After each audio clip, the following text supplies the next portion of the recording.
Hello, future Kayla. It's me, present Kayla, back with another video. I have de-baddified from the day. The hair is in the bonnet. The lip liner is still on because, it has to be.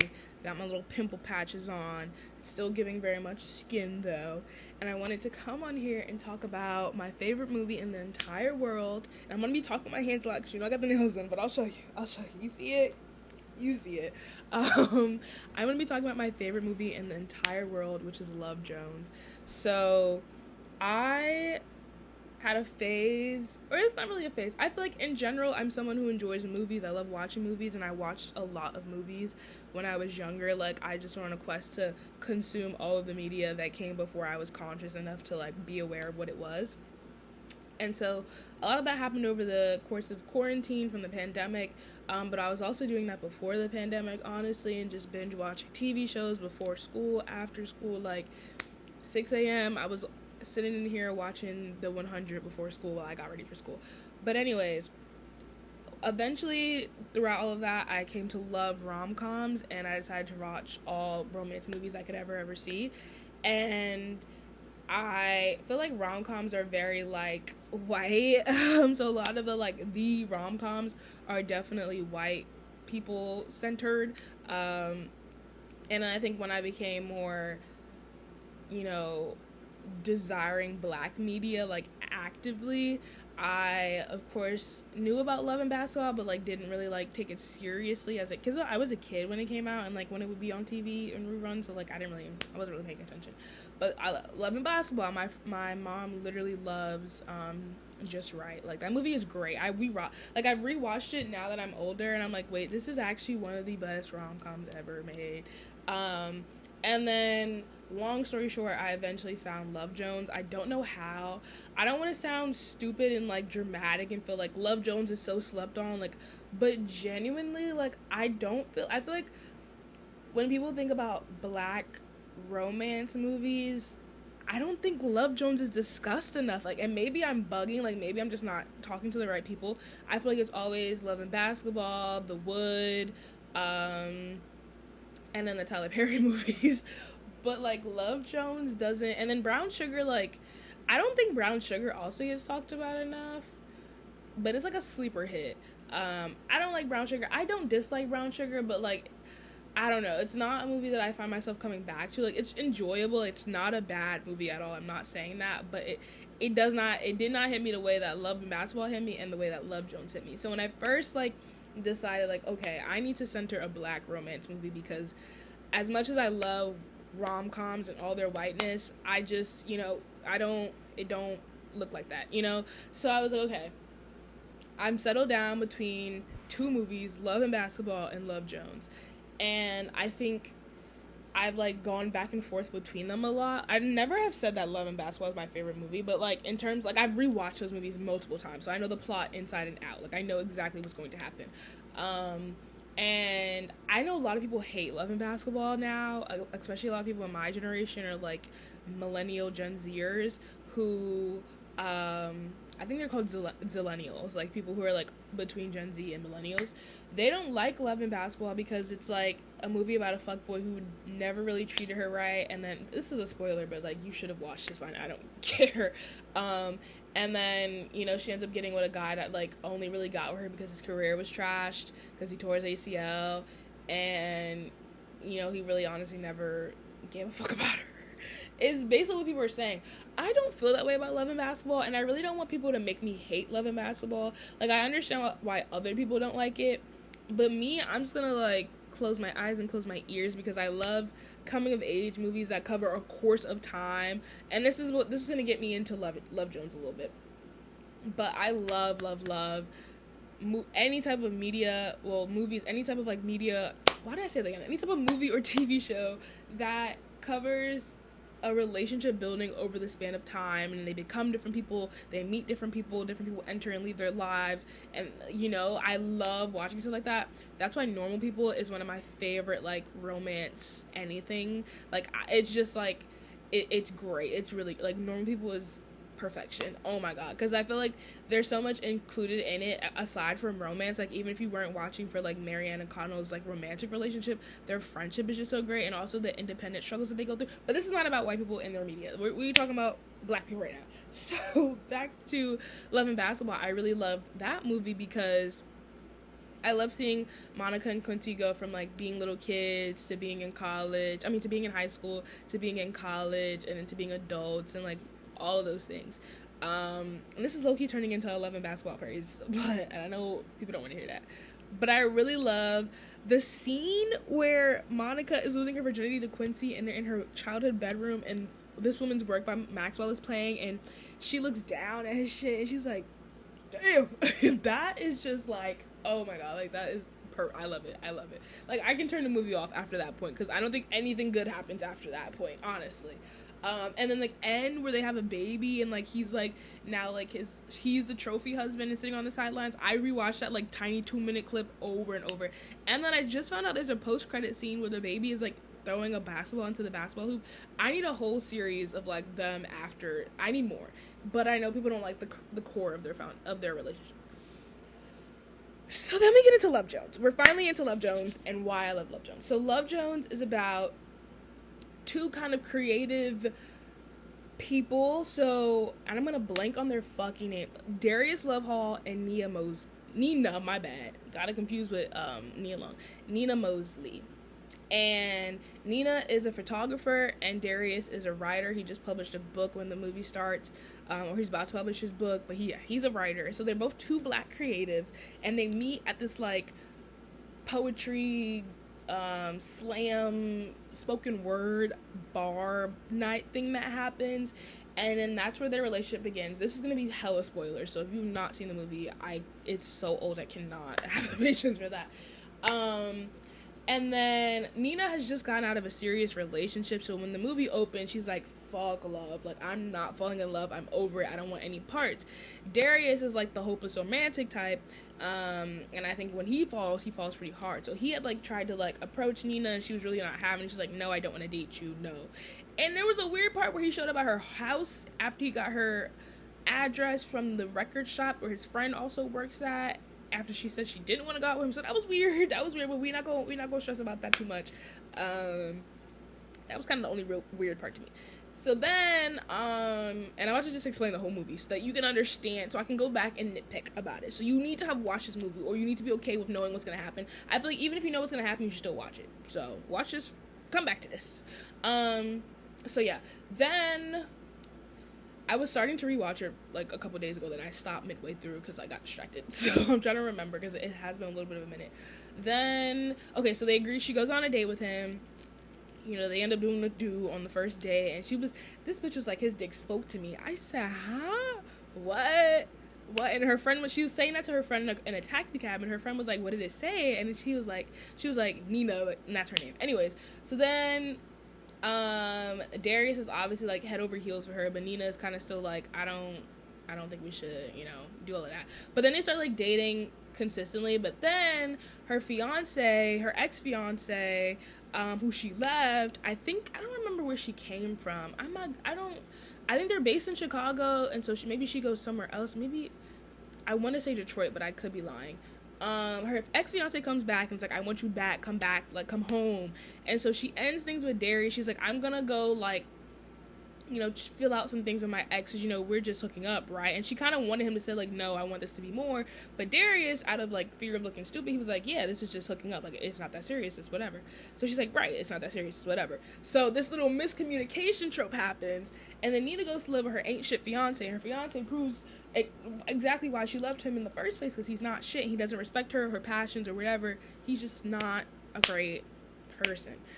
So then she leaves him again, and she comes back to Chicago, but she doesn't tell Darius, because she sees Darius with another girl, like, walking around romantic, but, like, with another girl, and she's like, she was gonna call him, but then she saw that, because she was in the bookstore and saw him walking past, and she was like, oh no, fuck you, nigga. So then, turns out, and Darius is within a friend group. So Nina has her one friend, and then Darius has a whole friend group, and we get to, like, know a little bit about them. And he has this friend that's, like, very obviously jealous of him, and it's, like, a fucking hater. And his name is Hollywood, but they call him Wood for short.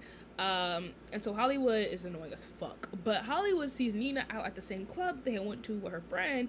And Hollywood hits up Nina like, you know, me and you should get together sometime, whatever. Mind you, this nigga drives a hearse. And so her and her friend kind of laugh him off. But I guess Nina like wears down and eventually ends up going on a date with Hollywood. So then Hollywood brings Nina to a house party that is hosted by Darius's friends like group, and Darius is of course there, but Nina didn't know that Darius was gonna be at the party. But it's like, bitch, you knew that. So then she's there with Hollywood. Darius is like, oh word, you're dating my bro, that's crazy. So then Nina gets mad at Holly because she's like, you didn't tell me he was gonna be here. Like, why would you do that? That's mad embarrassing. Like, you know, like, you're friends with him, and I like also was hooking around with him. So like, why would you bring me here? Like, that's so weird.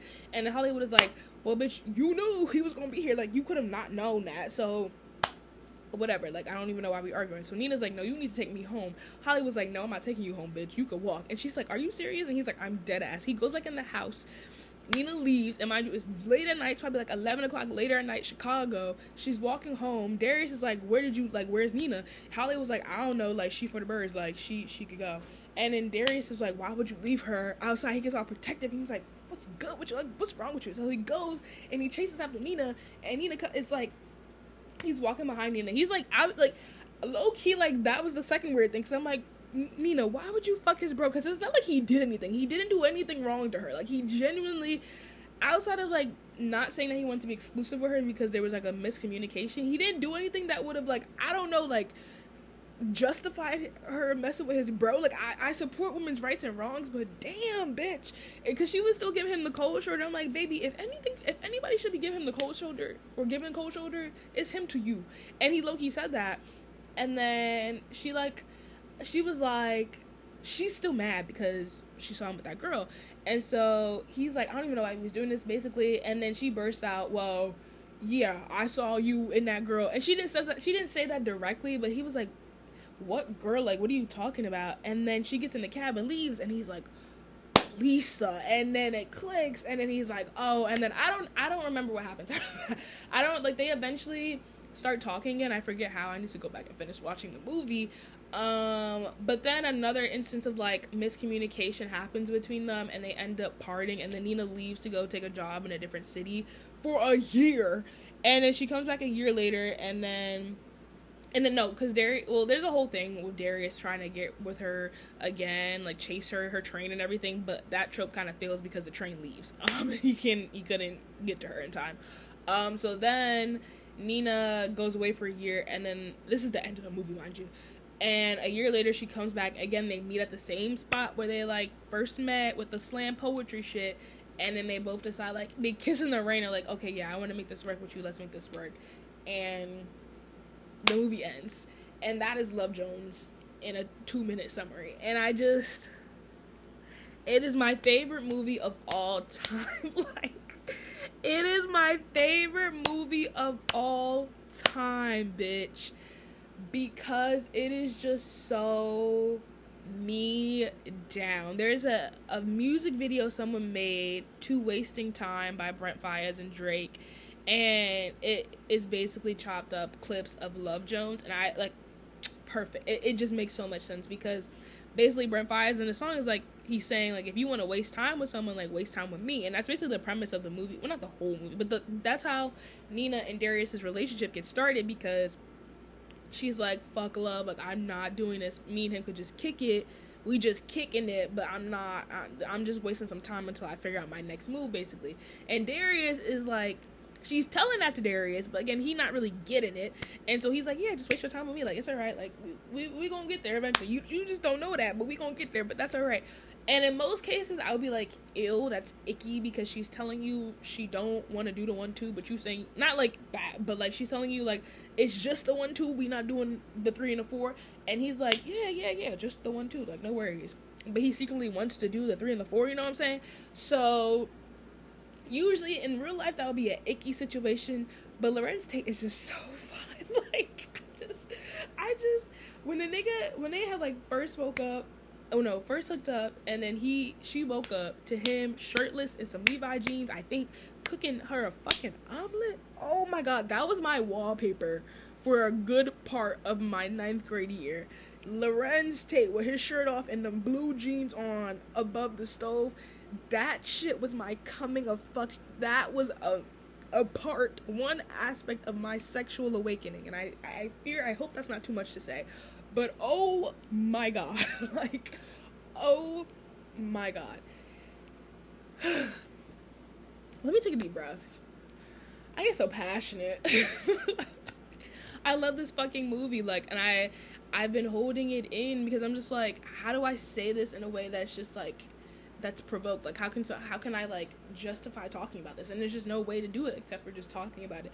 Love Jones is my favorite movie of all time, and I think what I love about it, if I'm breaking it down, I love the fact that they're both two creatives, because in an ideal world, like, I would like to be with someone who's also like a creative person, you know. And so Darius being a writer and Nina being a photographer, I'm just like, these are just like, this is like black creatives just like doing their thing and whatever. It's just so cool to see. Like, it's just so beautiful. And then also just like, I don't know, it doesn't feel perfect. And I think that's also what I like about it. I feel like a lot of rom-coms, by the end, everything is just fixed with a neat bow. And like, because rom-coms usually follow structure like meet cute, then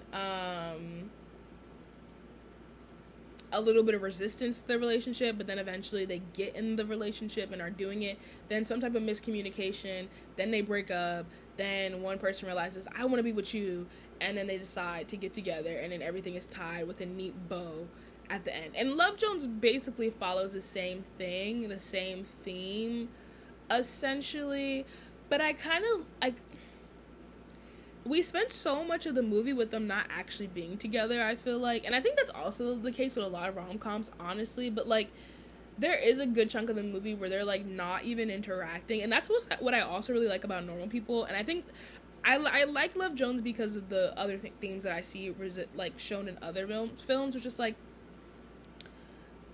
it's realistic that they spend time in relationships with other people.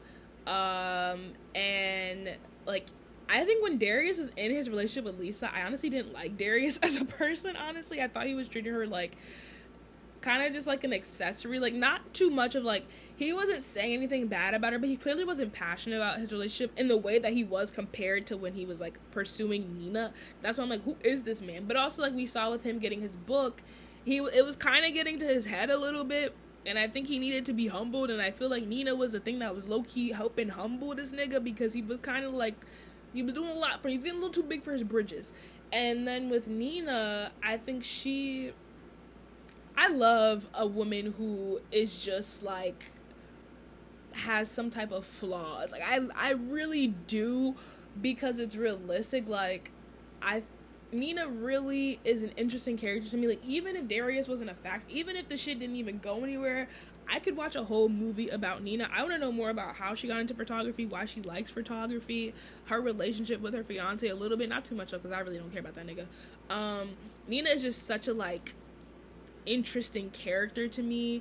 And seeing her trying to, I don't know, be logical about a relationship and having to put that to the side when it comes to Darius, it was just so cool to see, like, that resistance. And that's kind of what I like. I like realizing that love isn't supposed to be, like, this, like, super logical thing.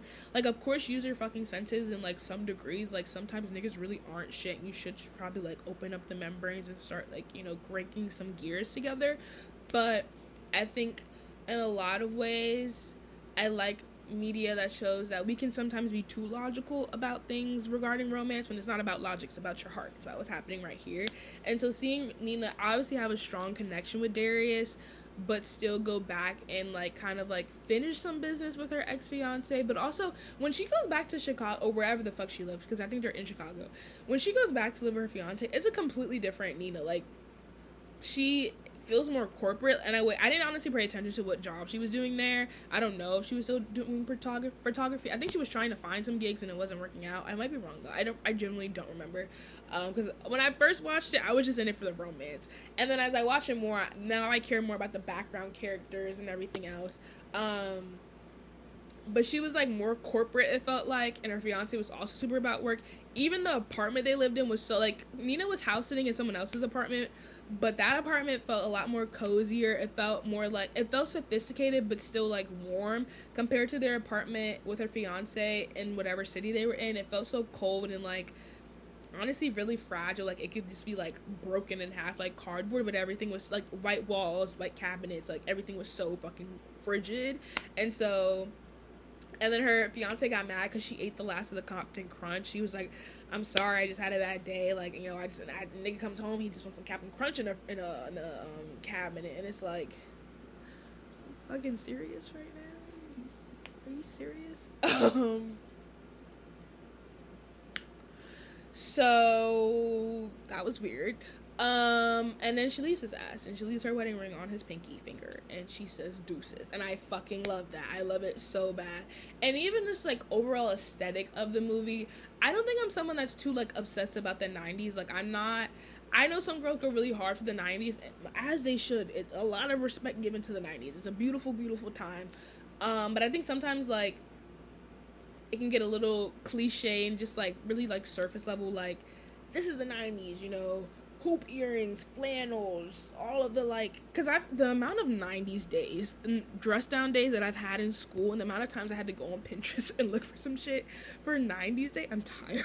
Like, I'm tired. I'm on 90s day out. So trust me, I know what the girlies are working with when it comes to, like, 90s aesthetic.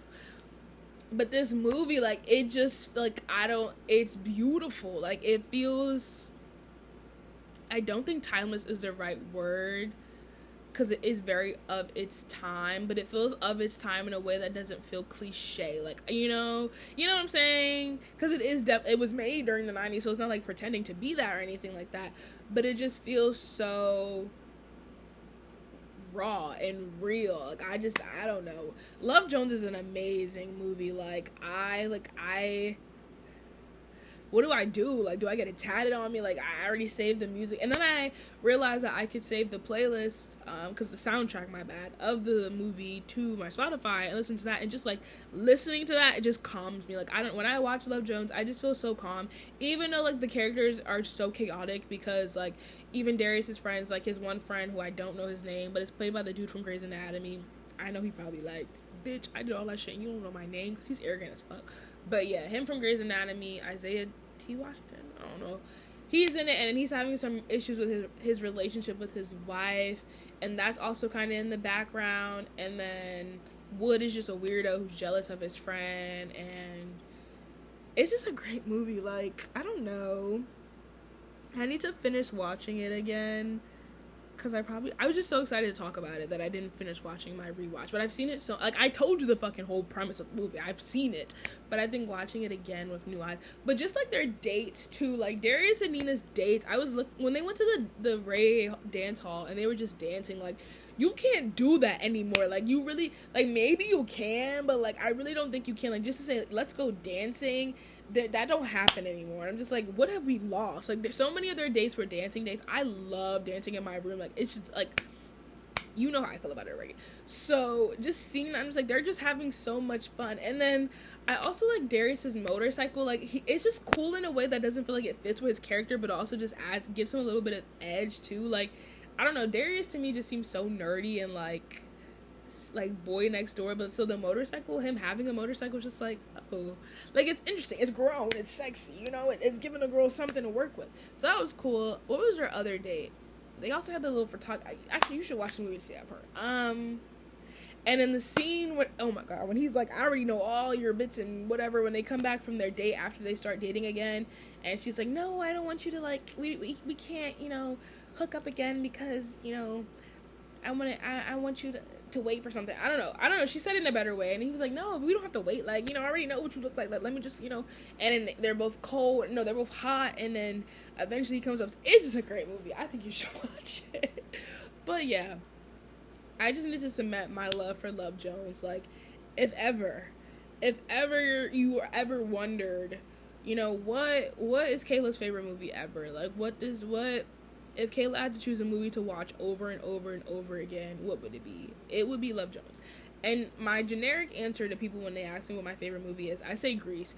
And I said Grease for so long because Grease is one of the few films that I can rewatch over and over and over again. Like, I think it was one of the first that I could actually, that's a lie, I'm not gonna be dramatic, but it was a staple film that, like, I could watch this over and over again and get joy from watching this every single time. Grease was like a musical rom-com. It follows that same trope. Meet, resistance, date, miscommunication, breakup, chase. That's all you need in a rom-com. And yet, we are losing recipes. Did you see that bullshit with Cindy Sweeney and Glenn Powell? I didn't. Anyone But You, or was that the Reese Withers? I don't know. We've been getting bad flop rom-coms. And I know white people can do better. But in the meantime, I've been checking in with the black romance, and I've been getting fed. Have you seen Intergalactic? Because it's low-key, it's giving, and I think I love it so much. Like, I do love Jones, because I love seeing two creatives in love. She's a photographer, or she's an artist. They're both artists, really. I think she's a photographer, though. Yes. And he's an artist. Like, he draws. He's a comic artist. What am I saying? Intergalactic is also, I'm afraid to call it my favorite movie because I shouldn't like it. Like, I honestly shouldn't. I don't listen to Kid Cudi's music too much, like, before this especially. I think he's a specific type of person. Because it's just, like, I can't even get into it. But I really love the music soundtrack. I listen to those songs all the time. And just seeing their relation, and it follows the same trope. Meet cute. Resistance. No, I shouldn't be dating anyone. Like, no, I just got out of something. No, it's not serious. Then they date. Miscommunication, breakup, like, it's just, that's all you need in a rom-com. And I love Intergalactic, but I don't want to say it's my favorite movie because it is my, I don't feel guilt. It's just my tiny little pleasure. I've seen that movie maybe 7 times. Genuinely, I watch it over and over again. And I see something new every time I watch it. Because, like, the first time I've, like, realized that I would be on my phone so much when I'm watching movies and parts that I think are, like, filler and, like, boring that I don't see shit on the screen. Because I watched that movie for, like, the 4th time. It was the 4th time I watched it. I'm like, I've never seen the beginning of this movie because I never pay attention when the movie starts. And I'm like, I'm just trying to wait to get to the part where they fuck. I'll say it. But then I'm like, oh, shit. Like, this movie is really pretty. I didn't know that. So if you were ever wondering what my favorite movie is, I still love Grease. Like, Grease, I haven't seen Grease in forever, though. So it's like, can I even really love it? I haven't watched it in years. Love Jones is my favorite movie of all time. Like, if I had to be plopped into any movie universe, I want to be plopped right into there. Like, it is just everything. Where is a nigga like Darius Hall at? Please, Dommy, please. Intergalactic is also right next to that. Those are my 2. I still really do like Love and Basketball as much as the girlies hate it because fucking, like, it's a great movie. Aesthetically, I like the characters. I do. I know Quincy's not shit, but I like both. I love Monica and I love Quincy. Maybe they shouldn't be together. I think they should. And maybe I'm toxic. I'll take it. But yeah, I don't think more people should watch Love Jones because I want it just for myself. I want to gatekeep, but I give it to you.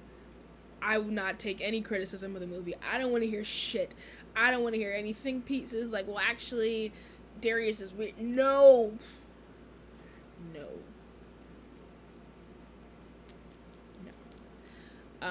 Because that's what y'all did with Love and Basketball. You ruined it for me. So I will take nothing of that for Love Jones. I want to put a poster up of Love Jones. Like, I need to, the amount of different scenes from Love Jones that have been my phone wallpaper at a certain point in life. And now me and the Love Jones soundtrack are about to go have some fun. So yeah, that's all I have to say. Until we meet again, if we ever meet again, but for now, bye bye.